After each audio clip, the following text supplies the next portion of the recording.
अस्सलामुअलैकुम and welcome to Johan stitching. आज की इस वीडियो में मैं आपके साथ फर्शी शलवार की कटिंग एंड स्टिचिंग शेयर करने वाली हूँ। एक एक पॉइंट आपको बहुत ही अच्छे से समझाऊंगी।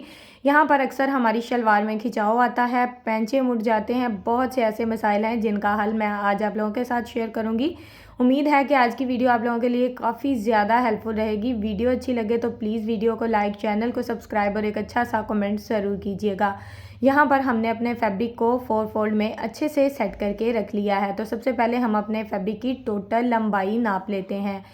तो यहाँ पर हमने अपने फैब्रिक जो टोटल फैब्रिक लिया है ना, उसकी टोटल लंबाई हमारे पास क्या है ये मैं आपके साथ शेयर करती हूँ। तो यहाँ पर हमारे पास टोटल जो फैब्रिक है ना वो 49 इंच है, यानी कि 2.5 मीटर से 1-2 पॉइंट हमारा जो फैब्रिक है वो कम है। अब हमने इसके साथ जो सबसे पहले अपनी चौड़ाई है वो नाप लेनी है। तो डबल फोल्ड में हमारा फैब्रिक है, इसकी टोटल चौड़ाई 18 इंच है। हमें अपना जो शलवार का टोटल घेर है उसकी चौड़ाई 22 इंच चाहिए। तो उस हिसाब से हमने यहाँ पर कुंदियाँ डालनी है, यानी कि शलवार में जोड़ आएगा। और डिज़ाइन हमारा आप देख सकते हैं कि वन साइड है, यानी कि एक साइड पे आ रहा है, तो इसको खोल कर हमें कटिंग करना होगा। तो यहाँ पर हमारे पास डबल फैब्रिक है। सबसे पहले हमने अपना जो बेल्ट है उसका साइज़ लेना है। तो यहाँ पर मैं 5.5 इंच का जो मार्जिन है वो ऊपर की तरफ बढ़ा रही हूँ। 5.5 इंच का मार्जिन जो बेल्ट का साइज़ है वो मैंने ऊपर की तरफ बढ़ा दिया है। बाकी आपका जो भी शलवार का साइज़ हो तैयार वो नाप लेना है। तो यहाँ पर मेरा टोटल साइज़ 35 इंच है, यानी कि तैयार जो मुझे चाहिए वो 35 इंच है। अब हमने इसमें जो एक्स्ट्रा मार्जिन ऐड करना है, यानी कि ट्राउज़र का अगर हम मार्जिन लेते हैं तो वो हमारा 35 इंच रहेगा। तो 3 इंच एक्स्ट्रा मार्जिन ऐड करेंगे, यानी कि टोटल मार्जिन हमारे पास आ जाएगा 38 इंच। अब हमने 38 इंच के मार्जिन से निशान लगाया है। अब तकरीबन आधा इंच मार्जिन मैंने नीचे की तरफ बढ़ा दिया है, क्योंकि हम इस फैब्रिक को जब इस तरह से डबल फोल्ड करके इस तरह से ऊपर नीचे कर लेंगे तो जो ऊपर से एक्स्ट्रा मार्जिन होगा तो कम ज़्यादा जब फैब्रिक होता है तो उसको नीट करने में हमारा आधा इंच जो मार्जिन है वो चला जाता है। फैब्रिक को हमने दोनों साइड से कट कर लिया है। अब हम यहाँ पर अपने डिज़ाइन को ऊपर नीचे पलट लेंगे। ये देखें, इस तरह से फ्लावर हमारे दोनों ही एक साइड पे, यानी कि ऊपर वाली साइड पे अच्छे से सेट हो गए हैं। डिज़ाइन को हमने एक साइड पे अच्छे से सेट कर लिया है। अब सबसे पहले हमने यहाँ पर अपने पैंचे का साइज़ लेना है। तो यहाँ पर नॉर्मल साइज़ जो होता है वो 11 इंच भी, कुछ लोग 11 इंच भी पहनना पसंद करते हैं, कुछ लोग 12 इंच, यानी कि डबल फोल्ड में। तो मैं यहाँ पर 10.5 इंच अपने पैंचे का साइज़ ले रही हूँ। हाफ इंच मैं एक्स्ट्रा मार्जिन ले रही हूँ, क्योंकि हमने साइड की जो पट्टी है यानी कि कन्नी उसकी कटिंग करनी है। अब हमने यहाँ पर 22 इंच के मार्जिन से, ये देखें मैंने एक टेबल पे निशान लगा दिया है ताकि एक्स्ट्रा मार्जिन का आप लोगों को अंदाज़ा रहे। लंबाई में इस तरह से निशान लगाया है। यहाँ पर क्रोच एरिया है हमारा, तो आसन, उसको आसन भी बोलते हैं। आसन का साइज़ यहाँ पर हम तकरीबन 10.5 इंच ले रहे हैं। 10.5 इंच के मार्जिन से मैंने ये निशान लगा दिया है। अब हमने इन निशानों को इस तरह से स्केल की मदद से बिल्कुल स्केल को तिरछा रखना है और इस तरह से आपस में मिला देना है। ये निशान यहाँ पर हमने लगा दिया है। ये हमारी कुंदी का साइज़ रहेगा जो कि हम बाद में लगाएंगे। पहले हम अपने शलवार की कटिंग करेंगे। अब जो हमने पैंचे वाली साइड पे मार्जिन लिया है उसको हमने इस तरह से इस निशान के साथ आपस में अच्छे से मिला देना है। तो यहाँ पर आप देख सकते हैं कि साइड पे एक कन्नी है जिसकी वजह से शलवार में खिंचाव आता है। ये जो हाफ इंच मार्जिन ले रही हूँ ये मैं उसका मार्जिन लूँगी, यानी कि हाफ इंच हमारा ये जो फैब्रिक है कट हो जाएगा बाद में। तो सबसे पहले हमने जो निशान लगाए थे उनके मुताबिक हमने यहाँ पर अपना जो शलवार की कटिंग है वो यहाँ पर कर लेनी है। एक्स्ट्रा फैब्रिक को मैंने साइड पे कर दिया है। अब यहाँ पर ये जो कन्नी है इसको ज़रूर कट किया करें, इसकी वजह से हमारी शलवार में अक्सर खिंचाव आता है। तो इसको मैंने इस तरह से 4 फोल्ड में ही अच्छे से कट कर दिया है। अब साइड पे जो हमने कुंदियाँ डालनी हैं उसके लिए हमने अपने फैब्रिक को इस तरह से डबल फोल्ड में सेट किया है। डबल फोल्ड करके इसको 4 फोल्ड कर दिया है, यानी कि टोटल हमें 2 कुंदियाँ चाहिए। तो इस तरह से हमने डबल कुंदियाँ चाहिए, यानी कि 4 कुंदियाँ होगी। अगर आपका 4 फोल्ड में फैब्रिक होगा तो 4 होंगी, लेकिन मेरा बंद फैब्रिक है एक साइड से, आप देख सकते हैं। तो इस तरह से यहाँ पर सेंटर से, यानी कि मैंने फैब्रिक को कट बिल्कुल नहीं किया। जिस तरह से हमने निशान लगाया था उसी निशान के मुताबिक हमने इस निशान को लगाते हुए कुंदी की कटिंग अच्छे से कर दी है। अब मेन जो बात मैं आपको बताना चाह रही थी, ये देखें मेरे पास 2 ही कुंदियाँ आई हैं, सेंटर से मैंने इसको कट बिल्कुल नहीं किया। अब यहाँ पर हमने अपने बेल्ट की कटिंग कर लेनी है। तो यहाँ पर हमने 5.5 इंच एक्स्ट्रा मार्जिन छोड़ा था, तो बेल्ट का साइज़ भी हम 3 इंच बढ़ा के रखेंगे, यानी कि टोटल हमारे पास मार्जिन आ जाएगा लंबाई में 8.5 इंच। अब यहाँ पर आपकी हिप का जो भी साइज़ हो, यानी कि शर्ट की हिप का अगर साइज़ 20 इंच है तो आपने 24 इंच अपने बेल्ट की जो टोटल चौड़ाई है वो रखनी है। 1 इंच मैं एक्स्ट्रा मार्जिन लेते हुए यहाँ पर 25 इंच पे इसकी कटिंग करूँगी। ये एक स्टैंडर्ड साइज़ की शलवार है, लंबाई इसमें आप कम या ज़्यादा कर सकते हैं, यानी कि कुछ लोगों की लंबाई 37 इंच भी होती है और कुछ लोगों की लंबाई 35 इंच भी रहती है। तो यहाँ पर मैं 35 इंच की जो शलवार है उसकी कटिंग कर रही हूँ। अब हमने बेल्ट को इस तरह से कट करके यहाँ पर अलग-अलग कर दिया है। यहाँ पर हमने अपने बेल्ट को 2 हिस्सों में अच्छे से तकसीम कर दिया है, ये देखें इस तरह से। अब हमने ये जो कुंदियाँ हैं इसकी सेंटर अक्सर तो अलग-अलग होती हैं, यानी कि अलग-अलग फैब्रिक हमें जोड़ लगाने पड़ते हैं, लेकिन इधर जोड़ लगाने की ज़रूरत नहीं है। अगर चाहें तो इस तरह भी लगा सकते हैं, लेकिन मैं बिल्कुल बारीक सी इनमें सिलाई चलाऊंगी इस तरह से, ताकि हमें सेंटर मार्जिन का अंदाज़ा रहे कि हमारी शलवार का जो सेंटर मार्जिन है वो कहाँ से हो रहा है। बिल्कुल बारीक सी मैंने दोनों कुंदियों के ऊपर अच्छे से सिलाई चला दी है। अब हमने पहले एक कुंदी को इस तरह से शलवार की एक साइड पे सेट करना है। अब दूसरी साइड पे सेट करते हुए इस तरह से हमने दोनों साइड पे इनको जोड़ते हुए अच्छे से सिलाई को चला दिया है। ये ज़रा आप देखें, इस तरह से हमने इनको ज्वाइंट किया है। अब हमने क्या करना है, अब हमने पैंचे वाली साइड पे इस तरह से बेल्ट वाली साइड का निशान लगाना है, यानी कि दोनों साइड पे हमने प्लेट्स डालने हैं। तो इस तरह से कोने में छोटे छोटे निशान लगा लेंगे। अब शलवार को मैंने यहाँ पर डबल फोल्ड करके रखा है, यानी कि दोनों हिस्से डबल फोल्ड में अच्छे से सेट किए हैं और 2 इंच के मार्जिन से इस तरह से चौड़ाई में निशान लगाया है। ये निशान मैं चारों तरफ लगा लूँगी, क्योंकि हमारा जो टोटल प्लेट आएगा ना वो 4 इंच का रहेगा। तो 2 इंच के मार्जिन से इस तरह से मैंने चारों साइड पे अच्छे से निशान लगा दिए हैं। अब हमने इसको किस तरह से प्लेट्स को डालना है ये मैं आपके साथ शेयर करती हूँ। अब ये देखें, ये 2 प्लेट्स का हमारा मार्जिन है और सेंटर में हमने कट लगाया हुआ है। ये आप लोगों की आसानी के लिए है, ताकि आप बिगनर्स भी हैं तो आप बहुत ही आसानी से अपने जो प्लेट्स हैं उनको डाल सकते हैं।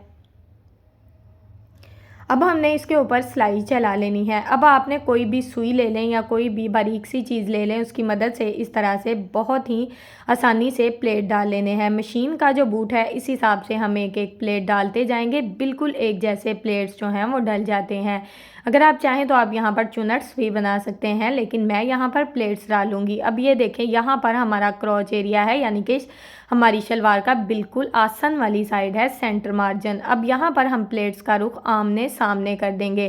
पहले प्लेट्स का रुख मेरी तरफ था, अब हमारे प्लेट्स का रुख बोर्ड की तरफ रहेगा। इसको आपने नोट करना है, ये हमारा मेन पॉइंट है। अगर हम एक ही साइड पे प्लेट्स डालते जाएंगे तो हमारी शलवार का जो रुख है ना वो भी इधर उधर होता रहेगा, क्योंकि हमारे प्लेट्स का जो बड़े वाले प्लेट्स होते हैं ना उनका रुख हमेशा से आमने सामने ही रहा है। तो इसी तरह से छोटे वाले प्लेट्स का रुख भी मैंने ऐसे ही सेट किया है और इस तरह से शलवार बहुत ही खूबसूरत और बहुत ही अच्छे तरीके से सेट हो जाती है। यहाँ पर ज़रा चेक करें, हमारे प्लेट्स बिल्कुल एक जैसे, यहाँ पर जो फ्रंट साइड है उस पर हमने बिल्कुल एक जैसे प्लेट्स डाल लिए हैं। प्लेट्स ज़रा चेक करें, बिल्कुल एक जैसे और बहुत ही खूबसूरती से डल गए हैं। फ्रंट साइड ज़रा चेक करें, प्लेट्स इस तरह से आमने सामने आएंगे। अब यहाँ पर ये बेल्ट है, इसकी दोनों साइड पे हमने किनारे किनारे सिलाई लगा ली है और ऊपर वाली साइड से हमने अपनी कच्ची सिलाई लगाकर जो इसका एक्स्ट्रा फैब्रिक था उसको फोल्ड कर दिया है। बेल्ट की जो सेंटर की सिलाई है और हमारी शलवार की जो क्रॉच एरिया यानी कि आसन वाली सिलाई है उसको मिलाते हुए इस तरह से ऊपर वाली जो हमारा प्लेट, जहाँ से हमने बड़ा प्लेट डाला था वहाँ से हम अपनी सिलाई को शुरू करेंगे और इस तरह से पहले हम फ्रंट साइड का जो टोटल प्लेट्स हैं इनके ऊपर अपनी सिलाई को चला लेंगे। इनके ऊपर सिलाई चलाने का मकसद ये है कि हमारे प्लेट्स का जो एक्स्ट्रा मार्जिन होगा, यानी कि जो हमारा मार्जिन बच गया है बैक साइड पे, उस मार्जिन पे हमें कितने प्लेट्स डालने होंगे। जो फैब्रिक हमारा बच जाएगा उस हिसाब से हमें यहाँ पर प्लेट्स डालने होंगे। तो मेरा तकरीबन 1 से 1.5 इंच फैब्रिक बचा था, तो मैंने 3 से 4 प्लेट एक साइड पे डाल दिए थे। अब यहाँ पर आप सेंटर में हमें सिलाई लगाने का ये फ़ायदा हुआ है कि सेंटर जब बेल्ट का सेंटर आएगा, सेंटर वाली सिलाई आएगी और ये आसन की हमारी सेंटर वाली सिलाई आएगी। तो ये देखें, इस तरह से मैंने इन दोनों को मिला दिया है। इस तरह से हमें अंदाज़ा हो गया है कि एक साइड पे हमारे प्लेट बहुत ही अच्छे से डल गए हैं और इनका मार्जिन क्या है। अब जिस तरह से हमने फ्रंट साइड पे प्लेट्स को आमने सामने रखा था, उसी तरह से यहाँ पर भी हम जब सेंटर की सिलाई आएगी तो प्लेट्स का रुख चेंज कर देंगे। पहले प्लेट्स का रुख हमारी तरफ था, अब बूट की तरफ हो गया है। बस सिंपल हमने ये जो शलवार होती है ना, इसमें प्लेट्स का रुख चेंज करना होता है, तो आपकी शलवार बहुत ही खूबसूरती से, बहुत ही अच्छे से सिलकर रेडी होगी। तैयार शलवार की लुक इसलिए आपको दिखाई है ताकि आपको अंदाज़ा हो सके कि शलवार की सिलने के बाद खूबसूरती क्या होगी। अब यहाँ पर ये सिलाई हमारी चल गई है। अब यहाँ पर हमने क्या करना है, यहाँ पर हमने 1 फुट की सिलाई चला लेनी है, यानी कि बेल्ट के ऊपर जो सिलाई चलाएंगे ना, वो सिलाई चलाना यहाँ पर ज़रूरी है। फ्रंट और बैक साइड के प्लेट मैंने आपको अच्छे से दिखा दिए हैं, बहुत ही अच्छे से हमारे दोनों साइड के प्लेट डल गए हैं। अब हमने यहाँ पर बेल्ट के ऊपर बिल्कुल 1 फुट की जो सिलाई है वो चला दी है। ये सिलाई चलाना ज़रूरी है, इस तरह से हमारे जो बाद में धागे हैं वो नहीं निकलते और बार बार जो हमारी सिलाई है वो भी नहीं निकलती। अब हमारी हिप का जो भी साइज़ होगा, यानी कि आपकी शर्ट में आपकी हिप का अगर साइज़ 20 इंच है तो यहाँ पर आपने अपने बेल्ट की कटिंग 11 इंच यानी कि 22 इंच डबल फोल्ड जब हम इसको कर लेंगे, 11 इंच को इस तरह से डबल फोल्ड करेंगे तो टोटल हमारा जो इलास्टिक है ना वो 22 इंच कटिंग होगा। थोड़ा सा मार्जिन मैंने आधा इंच एक्स्ट्रा कर लिया है क्योंकि यहाँ पर मैं इलास्टिक का दबाव थोड़ा सा ज़्यादा रखती हूँ। इसको इस तरह से मैंने डबल सिलाई में अच्छे से कवर कर दिया है। अब इस फैब्रिक को हमने इस तरह से ऊपर वाली साइड पे सेट किया है और इसके ऊपर अच्छे से सिलाइयाँ चला ली हैं ताकि इलास्टिक बाद में निकले ना। ये देखें इलास्टिक हमारा कितने अच्छे से सेट हो गया है। अब हमने अपना जो बेल्ट है इसके ऊपर इलास्टिक को इस तरह से सेट करना है। यहाँ पर हमारे इलास्टिक की चौड़ाई तकरीबन 1.5 इंच है, ठीक है, 1.25 इंच या 1.5 इंच के बराबर होगी। आप देख सकते हैं कि इलास्टिक की चौड़ाई 1 इंच तो बिल्कुल भी नहीं है। अब हमने इलास्टिक को रखते जाना है और हमने ये जो ऊपर फैब्रिक था हमारा इसको कच्चा कर लिया था, कच्ची सिलाई लगा ली थी। तो अब हम यहाँ पर बहुत ही आसानी से फैब्रिक को पीछे करते जाएंगे और अपना जो मार्जिन है उसको अच्छे से इलास्टिक में कवर करते जाएंगे। तो अब यहाँ पर हमें ये मसला अक्सर आता है कि इलास्टिक हमारा ऊपर नीचे हो जाता है, यानी कि फ़ोल्ड हो जाता है। तो इसको हमने सेट करना है और प्लेट्स भी हमारे ऊपर नीचे हो जाते हैं, यानी कि एक साइड पे ज़्यादा चुनट्स आ जाती हैं और एक साइड पे कम। तो यहाँ पर आपने एक हाथ से अपने जो इलास्टिक वाला मार्जिन है उसको अच्छे से सेट कर लेना है। फिर इस तरह से खोल कर इसको अच्छे से सिलाई चलानी है। अगर इस तरह से खोल कर आपने किसी किस्म का कोई प्लेट नहीं आने देना और सिलाई को चलाएंगे तो आपका जो धागा है इलास्टिक वाला वो बाद में टूटेगा नहीं। ये सिलाई हमारी चल गई है, इलास्टिक देखें कितने अच्छे से हमारा लग चुका है। अब हमने यहाँ पर पैंचे वाली साइड पे, हर किसी का अपना तरीका होता है शलवार के पैंचे बनाने का। मेरा तरीका मुझे लगता है कि काफ़ी ज़्यादा आसान है। इसके लिए यहाँ पर हमने बुकरम की टोटल लंबाई 5 इंच ली है। आप 5.5 इंच भी ले सकते हैं, कुछ लोग तो 3 इंच भी लेते हैं, यानी कि अपनी मर्ज़ी होती है। अब यहाँ पर हमने बुकरम को इस तरह से बढ़ा के रखना है कि ऊपर वाली साइड को इस तरह से कवर करे। नीचे से आप देख सकते हैं कि तकरीबन आधा इंच मैंने जो शलवार का फैब्रिक है वो एक्स्ट्रा छोड़ा है। तो इसी तरह से आधा इंच एक्स्ट्रा फैब्रिक छोड़ते हुए इसके ऊपर इस तरह से हमने बुकरम को लगा लेना है। अगर हम बुकरम किसी अलहदा फैब्रिक पर लगा कर इसके ऊपर ज़्यादा सिलाइयाँ चलाते हों तो आप खुद ही अंदाज़ा लगाएं, बुकरम हल्का सा हिल जाता है तो हमारी सिलाई में चुनट्स आ जाते हैं। तो अगर इस तरह से हम बिल्कुल अलहदा फैब्रिक पे अपना लगा लेंगे बुकरम तो फिर तो हमारा फैब्रिक कभी भी, जो बिगनर्स मेरी बहनें हैं उनके लिए काफ़ी ज़्यादा मुश्किल हो जाएगी। तो मैं इस तरह से अपनी शलवार के फैब्रिक के ऊपर ही अपना जो बुकरम है उसको लगाती हूँ। आधा इंच मार्जिन मैंने फ़ोल्ड कर दिया। अब ये देखें टोटली एक्स्ट्रा मार्जिन हमारा बुकरम का कट हो गया है। बुकरम को इस तरह से लगाना है कि सीधी साइड से भी इसको अच्छे से इस्त्री कर लें, कहीं से हमारा बुकरम फुला या उतरा हुआ ना रहे। बाद में हमारे जो पैंचे हैं इनमें चुनट्स आ जाते हैं। अब यहाँ पर बैक साइड का जो एक्स्ट्रा फैब्रिक है इसको हमने दोनों साइड से तकरीबन आधा इंच एक्स्ट्रा लेना है। टोटल 1 इंच फैब्रिक एक्स्ट्रा लगेगा हमारा। फैब्रिक में काफ़ी ज़्यादा जोड़ थे, यानी कि फैब्रिक कम था तो मैंने इसमें जोड़ लगाए थे, तो बहुत ही बारीक फैब्रिक मैंने फ़ोल्ड किया था। अब यहाँ पर शलवार की सीधी साइड आप देख सकते हैं और फैब्रिक की सीधी साइड हमने सेट करके रखी है और 1 से 1.5 इंच फैब्रिक जो है एक्स्ट्रा हमने ऊपर की तरफ बढ़ा दिया है। अब जो एक्स्ट्रा फैब्रिक का दबाव है तकरीबन आधा इंच मैं रखूँगी। आधे इंच के दबाव से इस फैब्रिक को इस तरह से बिल्कुल किनारे की सिलाई लगाते हुए यहाँ पर मैं अपने पेंचे वाली साइड पे ज्वाइंट कर लूँगी। दोनों साइड से फैब्रिक बढ़ना चाहिए, कम नहीं होना चाहिए, क्योंकि हमने जो बुकरम लगाया है उसकी चौड़ाई ऊपर वाली साइड से ज़्यादा है। अब हमने यहाँ पर क्या करना है, इसको इस तरह से फोल्ड कर लेना है हाथों की मदद से। यहाँ पर इसको अच्छे से मैंने आयरन कर लिया है ताकि हमारा फैब्रिक बिल्कुल परफेक्ट शेप में बैठ जाए। अब हमने यहाँ पर सिलाई किस तरह से लगानी है, आपने पहले ऊपर वाली साइड पे इस तरह से 5 नंबर की सिलाई, यानी कि जो भी आपकी मशीन का बड़ा टांका हो वो लगाते हुए इस तरह से इसको कवर कर लेना है, ताकि आपका जो पेंचा मुड़ जाता है, एक तरफ फैब्रिक का ज़्यादा हो जाता है, एक तरफ कम हो जाता है, वो ना हो।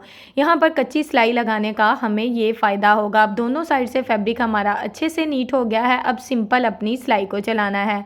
यहाँ पर सारा हमारे हाथों का कमाल होता है कि हम किस तरह से इसके ऊपर सिलाइयाँ लगा रहे हैं। एक हाथ आप देख सकते हैं मेरा बैक साइड पे, सिलाई की सफाई पहले चेक कर लें, और दूसरा हाथ जो है मैंने फ्रंट साइड पे इस तरह से फैब्रिक को थोड़ा सा ऊपर कर रही हूँ और बैक साइड से इसको बराबर कर रही हूँ, यानी कि सिलाई आपकी बिल्कुल एक जैसी चलेगी जब आप बैक साइड से अपने हाथ को चलाएंगे। 3 से 4 सिलाइयाँ मैंने लगा ली थी। अब बाकी की जो एंड वाली सिलाई थी उसको भी इसी तरह से चलाते हुए यहाँ पर मैंने अपनी सिलाई को मुकम्मल कर लिया था। दोनों हाथों का मार्जिन हमारा सेम रहेगा। अब यहाँ पर ये जो मोटी कच्ची सिलाई हमने चलाई थी इसको निकाल कर मैंने इसके ऊपर भी एक और सिलाई लगा दी थी। अब यहाँ पर जो एक्स्ट्रा मार्जिन है दोनों साइड से कट करके मैंने अच्छे से नीट कर लिया है। पेंचे में सिलाइयों की नफासत आप चेक कर सकते हैं, तरीका मैंने आप लोगों के साथ शेयर कर दिया है। अब सिंपल जिस तरह से हमने अपनी शलवार को सेट किया है इसी के मुताबिक डबल फोल्ड करेंगे और इसके ऊपर सिलाई को चला देंगे। अब यहाँ पर जब हम ये सिलाई चला रहे होते हैं ना, तो इसको हमने फैब्रिक को बैक साइड से हल्का सा खिंचाव रखना होता है। इस तरह से बाद में धागा जो है ना वो टूटता नहीं है। सेंटर से हमारे अक्सर धागे टूट जाते हैं, तो इस तरह से धागा नहीं टूटेगा। और इसी तरह से मैंने दोनों साइड पे जो सिलाई है ये चला ली है। वीडियो काफ़ी ज़्यादा लंबी हो जाती है, मैंने पूरी कोशिश की है कि मैं पूरी डिटेल में आपको एक एक बात समझाऊं। उम्मीद है कि आपको हर चीज़ हर पॉइंट अच्छे से समझ आया होगा। वीडियो अच्छी लगी है तो प्लीज़ मेरी वीडियो को लाइक करें। सेंटर में इस तरह से कट ज़रूर लगा लिया करें। शलवार की फ़ाइनल लुक ज़रूर देखिएगा।